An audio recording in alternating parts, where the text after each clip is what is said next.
Jirraa jirtu hordoftootaa fi daawwattoota sabboontuuf naga keessan nageenyi sanbalaadha. Bombaatti roobee jechaa kun guyyaa dhasillee viidiyoo haaraa isinii qabadee dhufee jira. Viidiyoon haaraan kee guyyaadhaa ammoo wanni inni isaan barsiisu akkaataa osoo appilikeeshinii tokkollee itti hin fayyadamin footoo keenya baakgiraawundi isa qayyaruu dandeenyu kan waliin ilaallu ta'a. Kun amma footoon duraan baakgiraawundi isaan qayyaramin kanaadha. Eegi baakgiraawundi isa qayyare ammoo kun kan fakkaata karaa salphaadhaan akkaataa inni itti godhamuu danda'u kan waliin ilaallu ta'a. Na hordofa. Kun jalqaba appilikeeshinii waan tokko san hin barbaachisu googilii keenya deemna googiluma silkii nama hundaatu qabu. Kun googilii seenna. Googilii eegiseen booda wanni nuyi search godhuu qabnu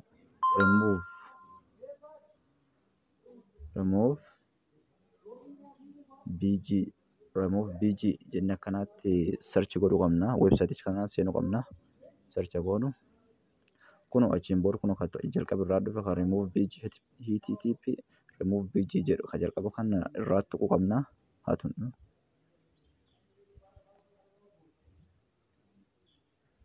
achiin booda kun iddoon inni itti 100% automaatikaalii baakgiraawundi itti nu qayyar kanaadha.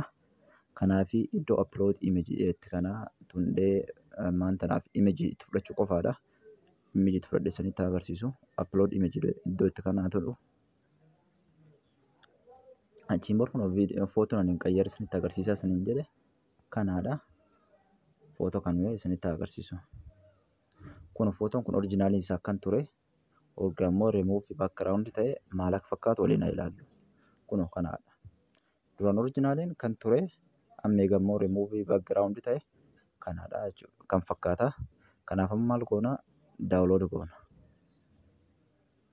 Daawulood again dura waan daawulood godhee fi daawulood na gaafachuu jira. Daawulood again jedhaan. Kun amma daawulood ta'ee jira. Amma appilikeeshinii barbaadda. Appilikeeshinuma muraasa haa isanillee biiziin gooneen akka inni itti taasisan agarsiisa wayiima kun kanammaan kan daayirektii jijjiire kun viidiyoon duraan turirra kana deebi'ee jira. Eegina kana deebi'ammoo waan barbaadu iddoo bu'achuu dandeetta. Barbaadda akkanumaatti illee dhiifachuu dandeetta. Mee tokkoon viidiyoo isaa dudduuba isaa jijjiira sanitti agarsiisu. Namni hundinuu piiskaartiin qabsa hin qabne illee piiskaartii wanticha description box jala sanii kaa piiskaartii kanaan seenee baakgiraawundi tokko dudduuba isaa jijjiira sanitti agarsiisu. Akka inni akkan ta'een sanitti agarsiisu.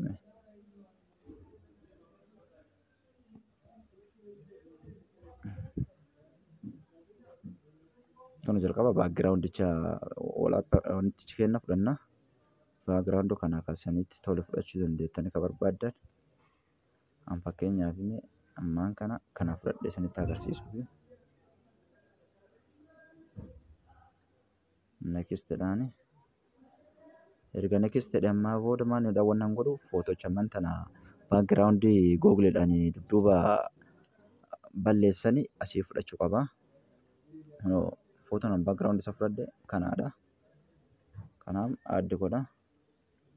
Kun dhufee jira jechuudha. Kanaaf amma maal goota itti ol guddisuu qofaa jechuudha.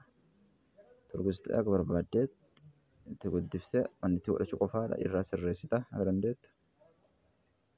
Agenni sitti toluutti guddifachuu zoombii godhuu barbaaddellee akka barbaadu godhuu dandeetta. Kun kan fakkaata amma maalidhaa seef godhuu qofaatti hafe. Egaan akkan ta'een booda akka barbaaddan isaan immoo sirreessitanii waan barbaaddan waan adda addaa itti darattanii godhachuu dandeettanii karaa salphaadhaan seef aboonuuti.